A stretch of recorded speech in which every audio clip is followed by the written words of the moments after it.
Hi everyone, I'm Mark Phillips, the minister here at Cherry Hill Presbyterian Church in Dearborn. I wonder, do you remember your baptism?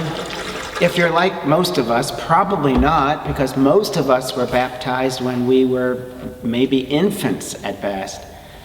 But I think there's special importance, special meaning in remembering our baptism. It's said that Martin Luther used to repeat to himself the words, I am baptized, almost as a mantra, to remind him of not only of his baptism, but who he was. Who are you? I wonder, what criteria do you use to determine your identity when you answer the question, who am I? What do you consider telling someone else when they ask you who you are? Very often we say, well, I'm a teacher, or I'm a nurse, or I'm a minister, but that's not our true identity. We might say we're a mother, or a father, or a grandmother, or an aunt, or uncle, but is that who we really are?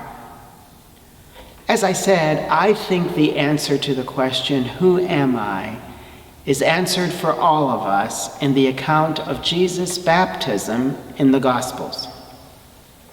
When Jesus was baptized in the River Jordan by his cousin John, the skies were opened, and God spoke and said, "This is my beloved Son, in whom I am well pleased." Ever since then, each baptism has been an expression of our belief that God loves and cherishes each and every one of us. We are God's own beloved child. We are cherished by God. We are valuable to God. And every time we come to our baptism, we remember God's great love for us. And we hear again those words, "You are my beloved child. In you, I am well pleased." So often in life, we can forget that.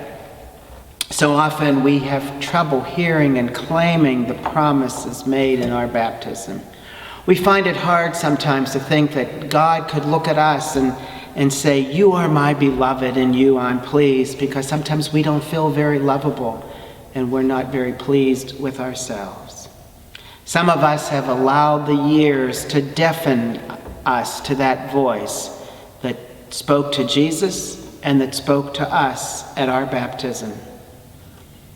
Years ago in the Great Smoky Mountains, in that part of the Smoky Mountains where 3 states come together, the Indians were so in charge of that region that they destroyed a whole settlement of military people. They killed all of the white male soldiers. They set all of the women and girls free, and they kidnapped all the young boys and made them members of their tribe. One mother was very bereft, for her husband was killed, and her 2 sons, aged 2 and 4, were taken from her. She searched the whole region of Tennessee, North Carolina, and Virginia, hoping beyond hope to find her 2 sons. Well, 14 years passed, and this mother knew that her sons would now be 16 and 18. Still, this mother would go from reservation to reservation, trying to find her sons, all to no avail. One day she went to a reservation, and as was done at every other reservation, they lined up all the boys aged 16 and 18. Although they weren't boys at this point, they were men with war paint on their faces. She saw 2 boys, and instinctively, as their mother, she knew that they were her 2 sons. She looked at them and called them by their English, Scottish names, but they didn't respond. She mentioned things from their family that they would know, or should know, but they didn't respond. Finally, the sergeant who was with her said it was time to go. She said, "No, permit me to do one more thing." And this mother sat down in a chair near the 2 young men. She crossed her arms And she remembered back to when she rocked those two boys to sleep when they were babies. She remembered the Scottish lullaby she sang to them when they were infants, and she began to sing the song once again. And as she sang, these two warriors with war paint on their cheeks had tears streaming down their faces. As she sang this song from their childhood, these two boys remembered who and whose they really were.